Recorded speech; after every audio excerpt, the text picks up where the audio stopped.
Welcome to the NCO Journal Podcast, where we explore NCO professional development. This is a podcast series where we discuss published articles with authors and provide a forum for the open exchange of ideas, information, and solutions. I'm your host, Staff Sergeant Brandon Cox, Senior Editor of the NCO Journal. With us is Chaga Zapata, the Managing Editor, and Sergeant First Class Osvaldo Akite, the NCOIC of the NCO Journal. Today we discuss the article, Drill Sergeant Misconduct, Analyzing and Tackling a Critical Recruitment Issue, by author Command Sergeant Major Robert M. Theus. We also welcome special guest, Command Sergeant Major Rickey Jackson, the Commandant for the U.S. Army Drill Sergeant Academy. Thank you for joining us. Before we kick things off, Command Sergeant Major Theus, could you please tell us a bit about yourself? Yeah, sure. First, I want to say thank you for inviting me to the podcast, and I'd also like to thank Sergeant Major Jackson for joining us for this. I think it's going to be critical insight to the conversation. So I'm Sergeant Major Theus. I'm currently the Senior Enlisted Advisor for 2nd of the 305th Field Artillery out of Camp Shelby, Mississippi. I've been in the Army for 21 years, and I'm passionate about this particular topic because I was a senior drill sergeant myself and also a first sergeant for a basic training battery out of Fort Sill, Oklahoma. Thank you. And Sergeant Major Jackson, could you please tell us a bit about yourself? Yeah, absolutely. So I'm Command Sergeant Major Jackson. I am the 32nd Commandant of the United States Army Drill Sergeant Academy. By trade, joined the Army, I'm 13 Bravo by trade. I've been in the Army now about 28, coming up on 28 years.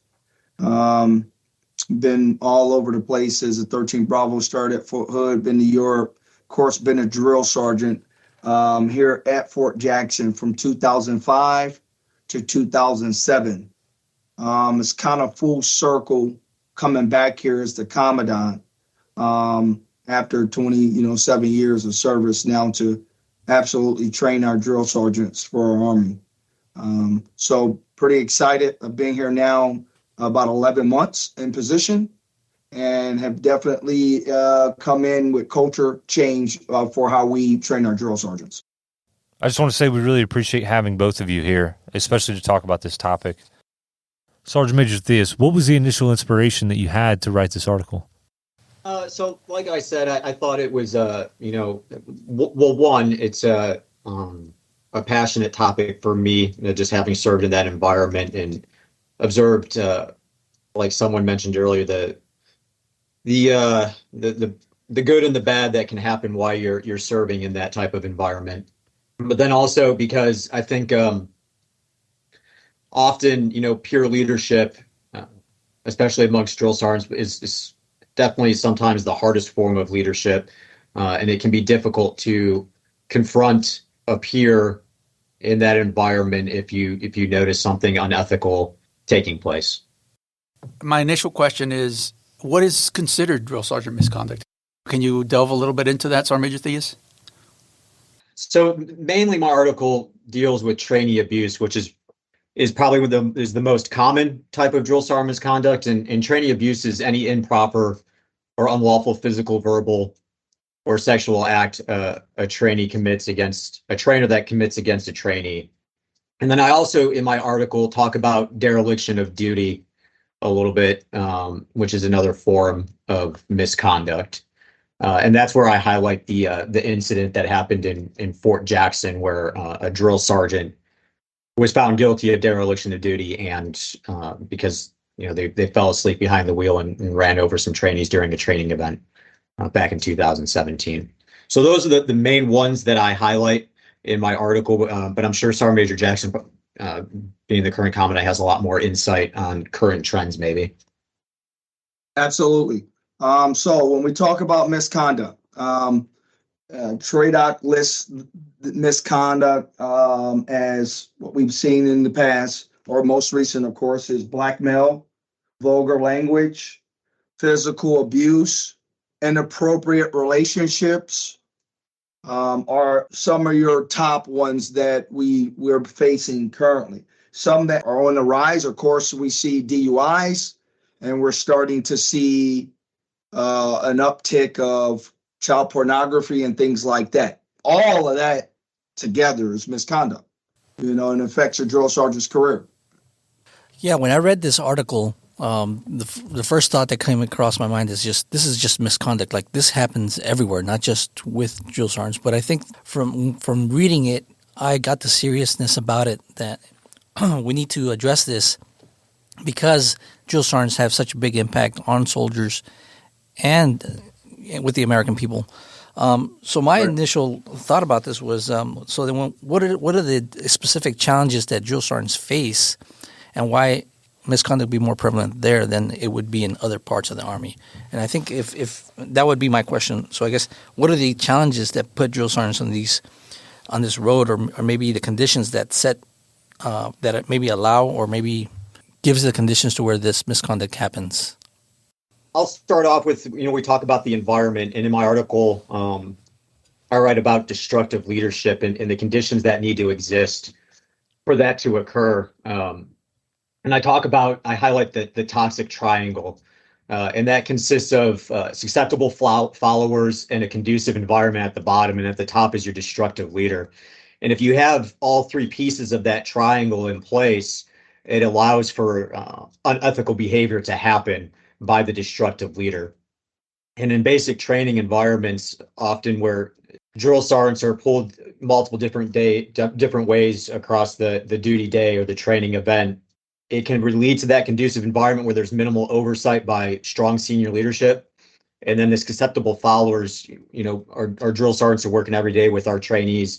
And trainees are new to the Army, they're new to the culture, they're new to the climate, and they really rely on the drill sergeants to be their moral and ethical compass, if you will. So that can lead to them being susceptible. Of course, if that drill sergeant is a destructive leader, and in the past they've had checks and balances in place that have not allowed them to or operate in an unethical manner, this type of environment, it really is conducive to that possibly being able to happen. Absolutely. Sergeant Major Jackson, do you have something to add to that? Yes, appreciate that, Sergeant Major Theus. So I don't have stats sitting in front of me from TRADOC right now to distinguish between AIT or BCT. So I want to make sure I put that out here first, because the story I'm going to tell is going to kind of paint a picture probably more towards a BCT drill sergeant. So let's talk some facts. Drill sergeants are up early, right? Somewhere between 04, 05, getting into the job. Doors open at somewhere around 05, right? So new drill sergeant on the trail, let's say we give that drill sergeant about 6 months to try to acclimate to being a drill sergeant. So up early, 04, 05, on platform all day, training soldiers. And most times drill sergeants are trying to get out of there sometime between 2000, doors lock at 2100 for a hit count. So let's say we run the gauntlet from 05 to 2100 for about, somewhere between 6 months. You're leaving when it's dark, you're coming home when it's dark. Family's in bed when you leave, family's in bed when you come home, right? So that's a dynamic. So that's a family thing. And I got it. I'm focusing this on maybe a married couple with this story.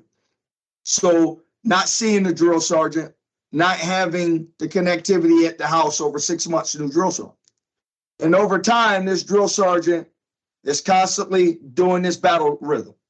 And at some point in time, and by all means, we're a little short drill sergeants.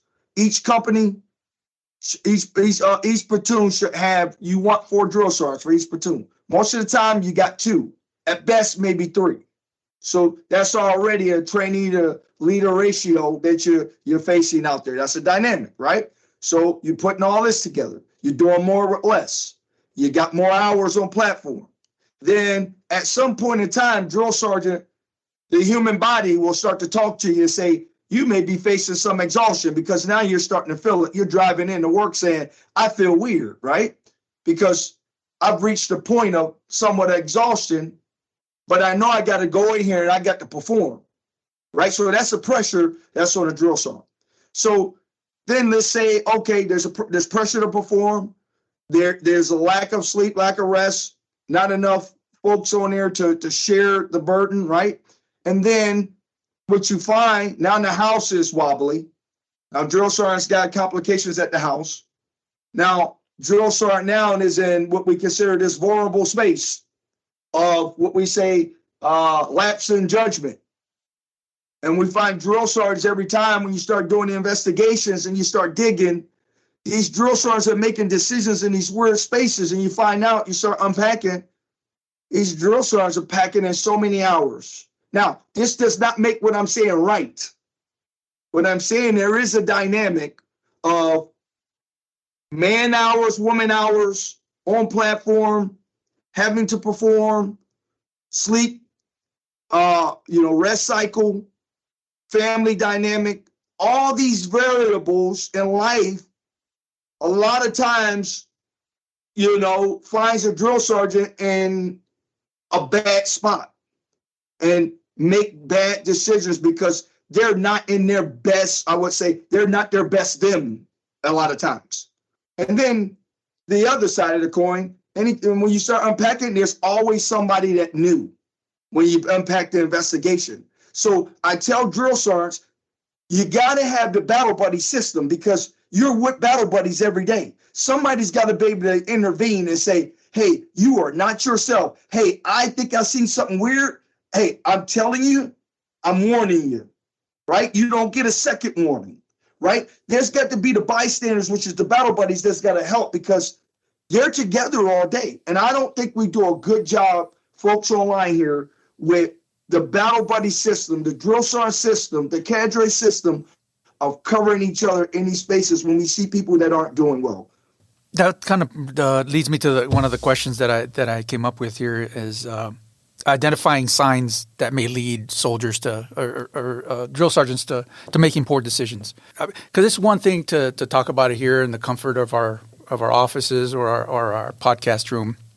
But it's another when you're there and you're dealing with the grind, just like Sergeant Major Jackson just went through the difficulty, the challenges that you guys are facing.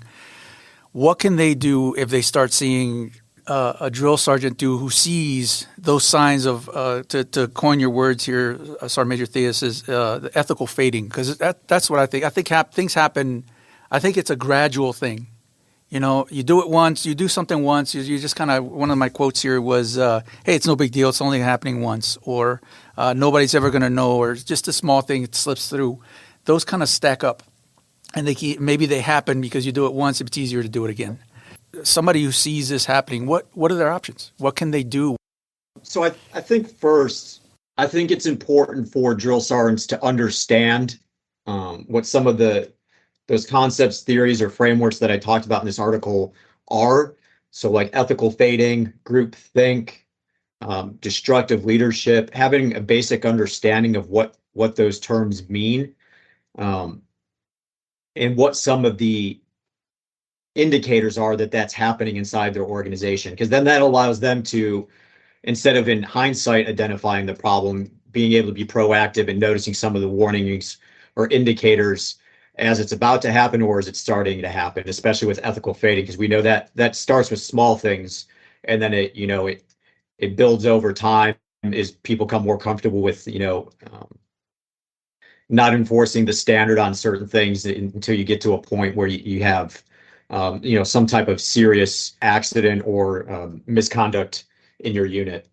But so first, understanding those I think is important, and then second is having that strong ethical climate in your organization that allows individuals to come forward free of retribution or retaliation to report possible allegations of misconduct.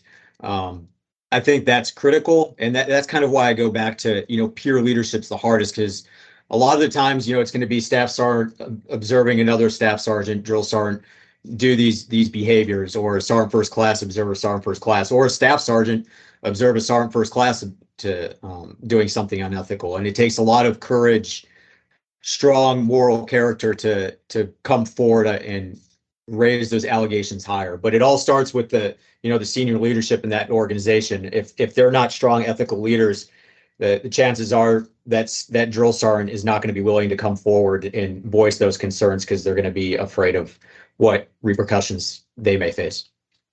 Yeah, my 2 points, teammates, is, I always try to think basic, right? I remember I used to have this saying, hey, the best first sergeant has the best systems, right? And I think the COEs that are out there that have good onboarding systems, right? I think once that drill sergeant graduates from here, you report to Fort Benning, Fort Leonard Wood, how you onboard your drill sergeants on that installation is critical. I would tell you Fort Benning has a phenomenal onboarding system that they go through a couple of weeks of ethics training. They meet with the commanding general, the pole sergeant major. They go through so many checks before they even get down to the unit to get on platform. So I think that's the first thing. How do we onboard our leaders into our organizations?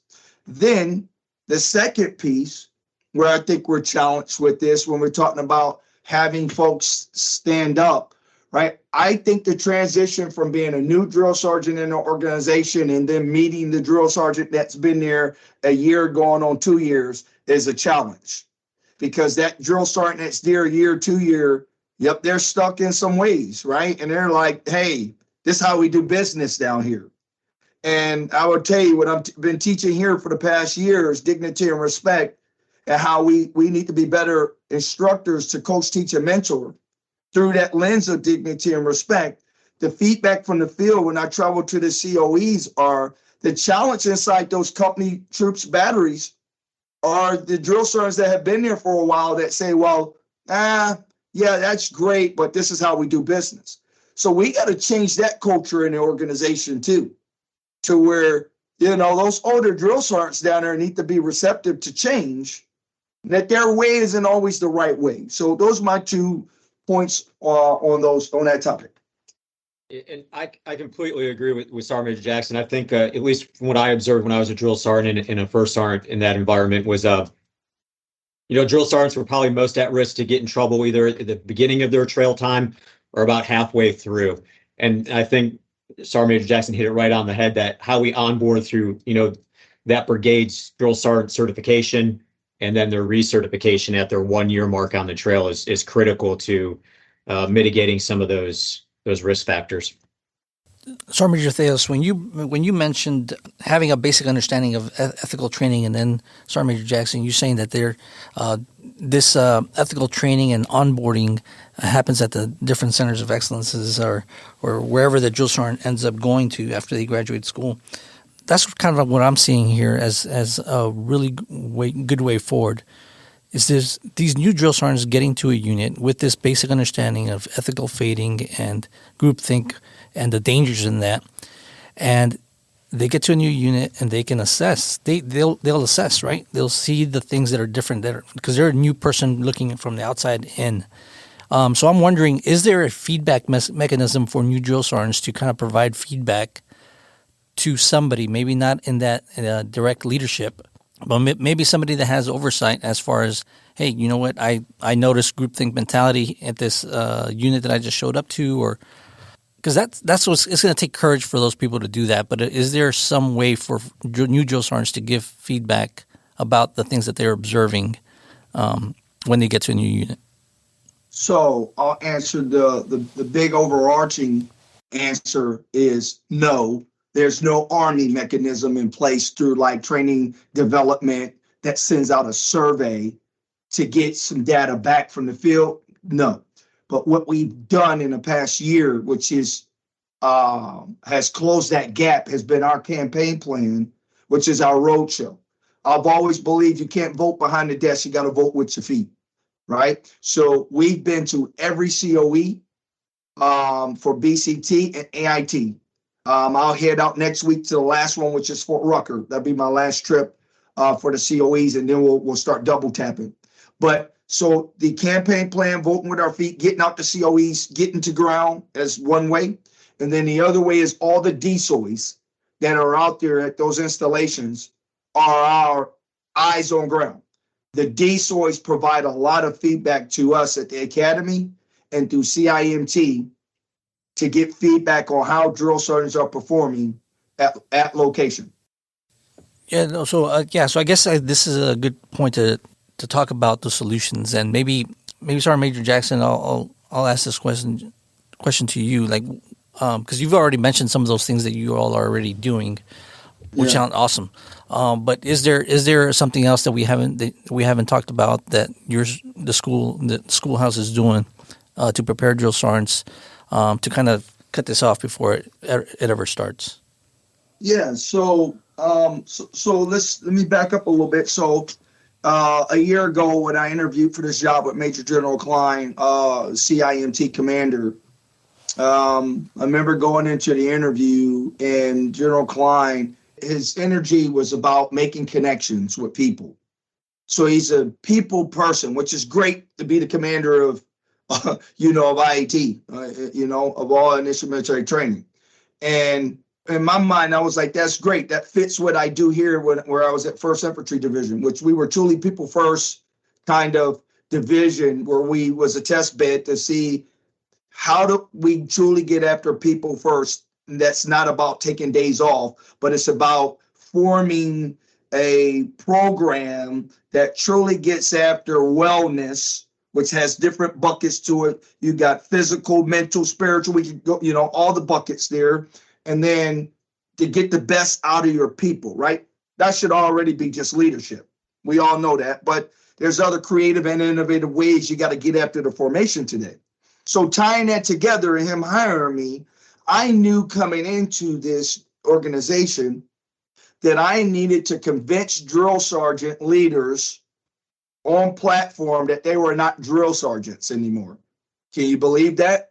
So right away, changing the mentality of people inside the organization was a culture shock and culture change. I said, I need executive level instructors here that can coach, teach, and mentor your peer, because that's the approach I need you to come with. So that was also, it was a hard pill to swallow for the first 90 days, but they transitioned to that. And in that, you got to come with a little bit, with dignity and respect. And I would tell you, our philosophy is through the team acronym, right? The T is treat others with dignity and respect. The E is engage leadership. And I got parentheses in that says get into the weeds, right? You got to get down to the problem and know your individual soldiers, right? And then, of course, the A is always learning and developing. We believe here that if you are no longer striving for the next thing through education, through schooling, then you are complacent. So we believe in continuing to strive for excellence in the A. And then the M is mindfully communicate. We believe closed mouths don't get fed. You got to communicate your problems, whether that's personal, professional, what have you, because most leaders in the Army are probably batting 1,000 when they know there's a problem, they can solve it, right? So our team philosophy is very important for our change too. And then I'll read one last thing, and then I'll close where I think we are. So our vision statement, and it says to be the world's premier institution who sharpens non-commissioned officers to be passionate and masters of task through the people first approach, producing lethal and agile drill sergeants capable of developing tomorrow's elite warrior. Now, this vision statement is our contract. I shake every drill sergeant leader's hand in this academy through this contract, through this vision statement. It's on every wall. It's in every classroom. It is what we believe. So we had to have a direction the day I walked in here. And that vision statement gives us a direction. Our philosophy gives us the intent of what we need to do and how we need to operate. And then with all of that team, it was about changing our mentality and our focus from 1970 of shark attack for Vietnam to, hey, we got to look at the operating environment in 2023. Two different environments. I need leaders. The leaders here have college education. They're tech savvy. So are our soldiers. I need leaders that can think innovatively and can think creatively to get to look at a problem set and get to the end state of it successfully. And to be able to do that, you got to change your approach. So we totally changed our approach here. There's no yelling. There's no cussing. There's none of this out of control behavior for my executive level instructors, drill sergeant leaders.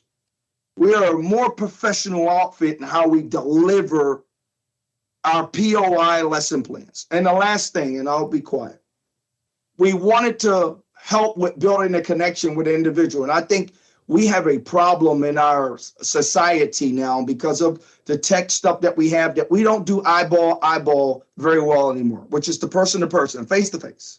People are very uncomfortable in that space, which probably also leads to some of the problems that we've seen in our formations with drill sergeants, not being able to effectively communicate.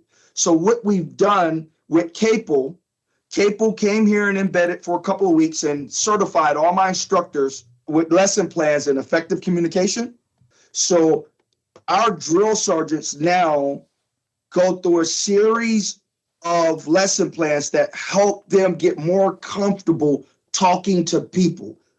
So I've kind of given you a whole lot in a little bit of time, but we are in the right direction of molding drill sergeants to be able to better effectively communicate with their soldiers down in AIT and BCT. Sergeant Major Theus, you talk a little bit about solutions in your article, and I wanted to get on those. And so maybe you can offer up a couple of things you talk about in your article, and then we'll move to Sergeant Major Jackson to see if he has anything to say about that. Really, what I talk about for solutions is more like recommendations for further research and study that could lead to possible solutions that can be implemented into the drill sergeant program. And I kind of cover three areas, and that's leadership selection, leadership training, and then ethical leadership. So right off the bat, I talk about leadership selection, and I said it's probably important to take a look at the Army's new efforts in identifying counterproductive leaders through their assessment programs. So like the SMAP and the BCAP programs.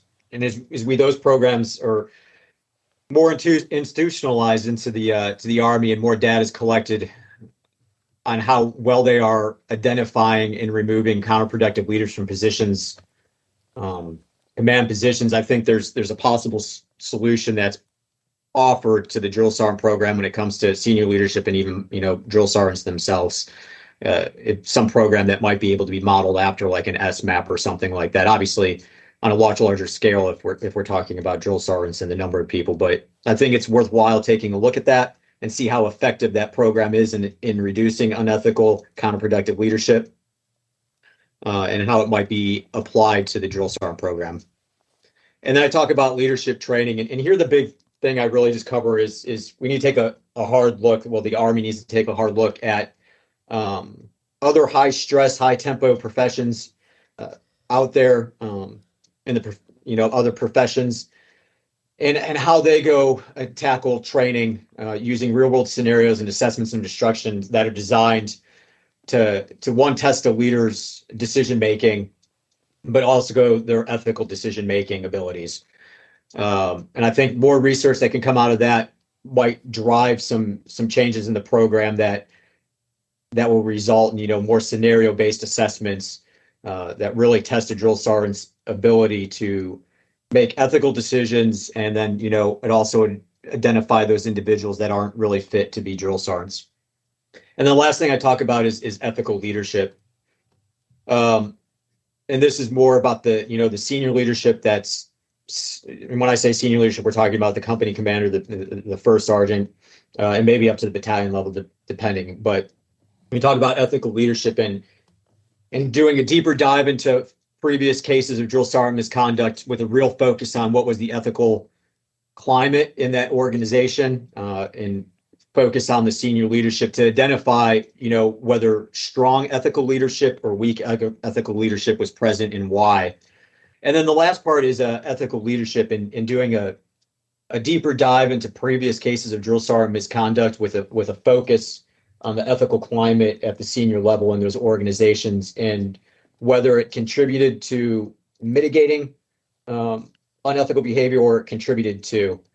And I think from there, ethical leadership, if you find some commonalities there on those, it goes back to that first thing I talked about, which is leadership selection. And the better we can identify strong ethical leaders for positions inside the basic training environment, possibly the less an unethical behavior we'll have.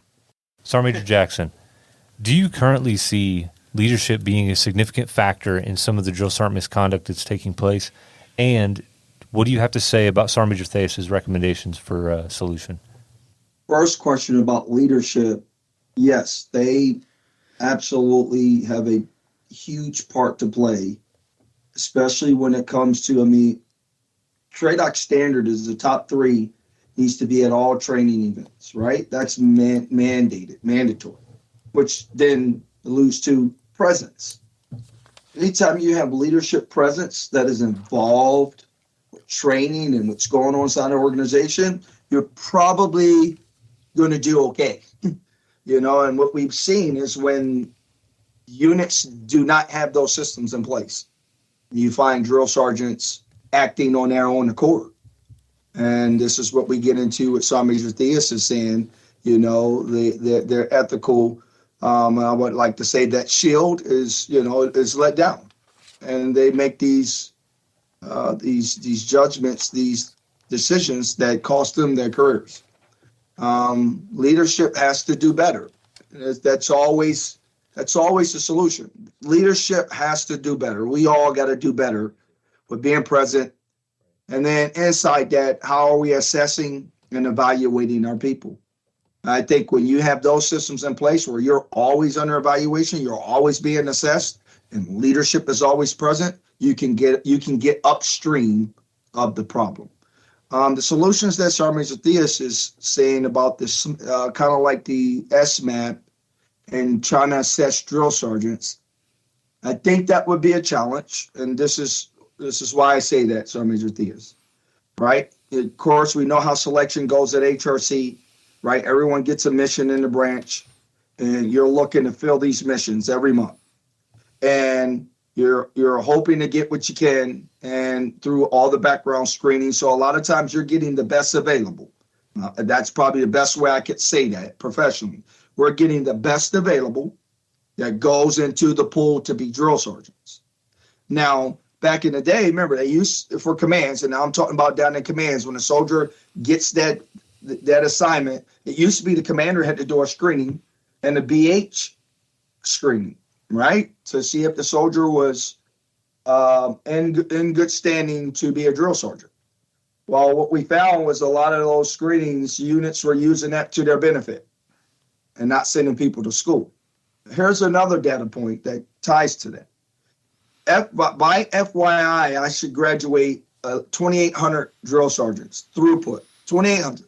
Last FYI, I graduated 1,700, right? Because of deletions, deferments, and no-shows of drill sergeants. So that's a dynamic that we have. People not wanting to be drill sergeants, not wanting to come to school. And then our formations aren't doing us any good either by the deletions, deferments, and no-shows.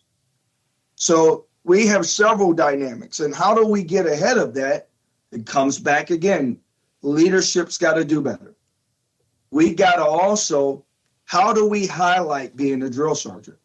How do we become ambassadors every day in our formation as sergeants majors, as officers, to say being a drill sergeant is a great thing. Being a drill sergeant is a highlight of your career. Being a drill sergeant is awesome. I think we got to do more of that too. We got to sell the greatness of being a drill sergeant. But I think having an assessment on top of an assessment, which is the branch, I think will be a challenge for the Army because Sergeant Major Theus, we're barely meeting what we need already with drill sergeants. So there's no one-fit-all answer to that question because we got to get people to want to be drill sergeants first. Over. Yeah, I mean, I agree with you, Sergeant Jackson. I acknowledge all those challenges and the practicality of implementing something that looks like SMAP in the basic training world would definitely be a challenge, or I'm sorry, the drill sergeant would be a challenge. When we talk about the SMAP and BCAP, how effective are those programs? I haven't seen the measures of effectiveness for those programs and how well they're doing at eliminating that counterproductive leadership in senior positions in the Army. So I think that would, step one right there is determining how effective those programs are in identifying it and removing it. And then if there's any modification or anything that can come out of those programs that could be applied to the drill sergeant program in a way that doesn't hinder, the recruitment problem that you're having. Right. And I'll jump one last comment on this map, right? I sat on the last two boards for the last 2 years. And I will tell you all on the line, the biggest problem, and I think I can say this because I'm not talking about any candidates or anybody that was on the panel. The issue is the field doesn't provide feedback. So the majority of files that you look at has no feedback. So I would also make me wonder, we can't get feedback on command sergeants majors that are in battalion positions, competing for brigade positions. I would beg to differ that probably would not happen for our soldiers getting feedback on, is this NCO the right person for a drill sergeant? We can't even do it right for our sergeants majors. I know I'm ranting a little bit, but it's a fact. It's hard to assess a sergeant major on a blind panel with 4 questions when I'm looking at a packet and I got no feedback from the command. So just wanted to say that in the open. Part of the solutions and a lot of these things that sergeant major mentioned that are challenges is these are going to be tough things to implement, but us talking about it is what's important. Us having a vision of a premier academy and a premier drill sergeant force that is extremely ethical, that follows standards, good discipline. The only way we get there is by discussing this, finding the problems, discussing the solutions, implementing small changes over time. If these new programs that the Army is trying to implement, like the SMAP, if they do become effective, I don't see why it couldn't be applied to other places where we need leaders to be very sound. We need sound leaderships because it has repercussions throughout the Army. So I just wanted to throw that out, that I think it's us talking about this and Sergeant Major Jackson and Sergeant Major Theus talking about this to their soldiers and to the future drill sergeants is going to be very important to kind of get this thing to where we want it, the vision where we want this to go. I think you had another question. So I wanted to start by saying I was listening to an answer that you gave earlier, and you were talking about, essentially you were talking about work-life balance.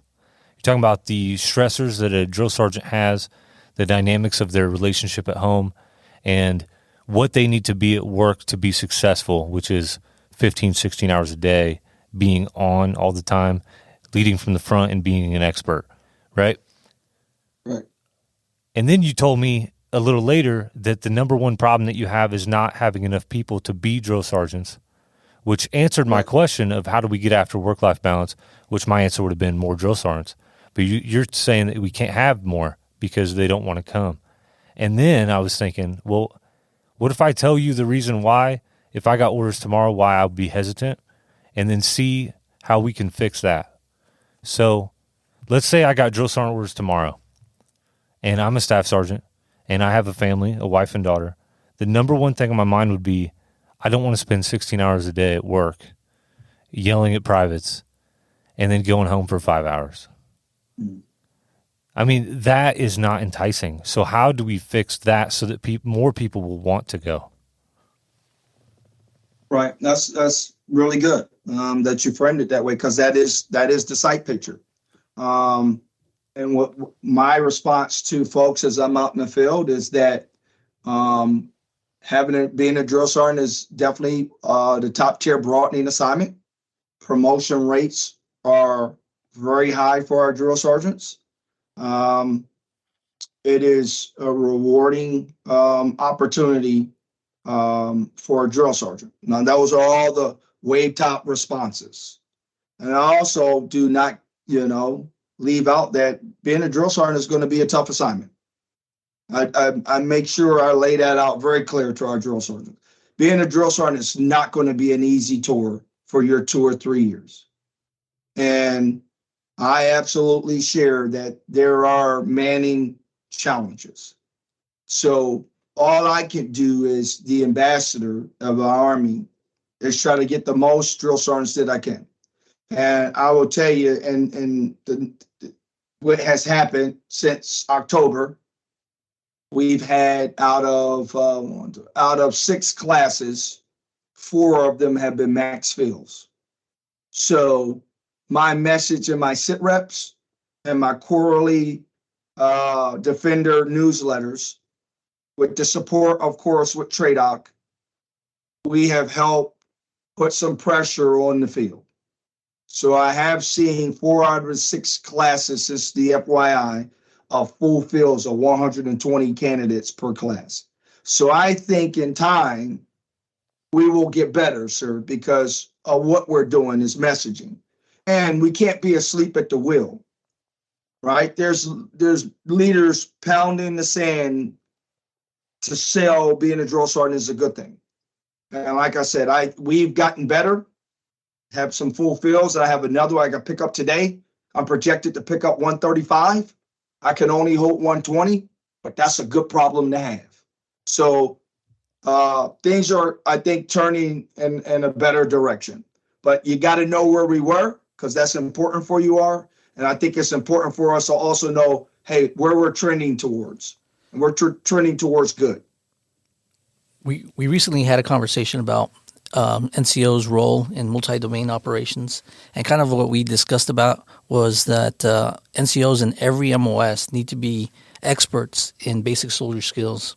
And so I would say that there's no better place to become an expert at basic soldier skills than going to drill sergeant school.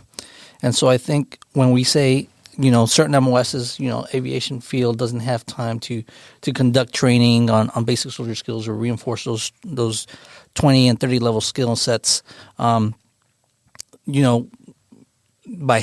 sending a soldier to drill sergeant school to learn these skills and then getting that drill sergeant back out to the force, I think when we're looking at it strategically in MDO operations and how do we get better at these basic soldier skills, I think that's a big selling point too. Absolutely. I agree with that. Just having gone through, and I would say this is more when I went through the drill sergeant certification at the brigade level down at Fort Sill, coming out of that certification process as a senior sergeant first class, I had never felt more confident on those 10 level skills than I did coming out of that. And I found my time extremely beneficial on the trail, just getting back to basic soldiering skills. And I found my time there very rewarding. Yeah. So for the closing comment question that I had was, what would you say to NCOs out there either looking to become drill sergeants or referring people to become soldiers? I would say that, it was one of the most challenging assignments that I had as an NCO, and also the most rewarding.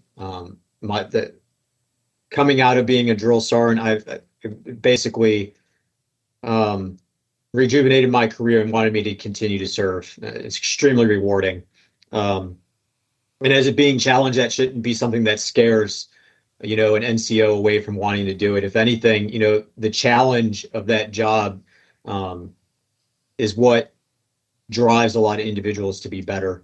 And so I would say, embrace the challenge, serve as a drill sergeant successfully, and take what you've carried out of that environment back to the regular Army to make better soldiers and better leaders. Sergeant Major Jackson, do you have anything to add? My only add is we need drill sergeants. We need drill sergeants to train our civilians to be soldiers, to be combat-ready soldiers. Our drill sergeants are the center of gravity for our Army, and they absolutely have a purpose and need, and their job is a non-fail. And at the end of the day, it is one of the most rewarding jobs that any non-commissioned officer could have for our Army. And as the commandant, I'm going to do my best every day to train the best capable and agile drill sergeants for our Army. Thank you to our Sergeants Major for joining us, and a thank you to our audience. Remember to put your knowledge to the page, submit articles, and get published with the NCO Journal. Don't forget to check out our webpage and follow us on social media. We'll catch you next time on the NCO Journal Podcast.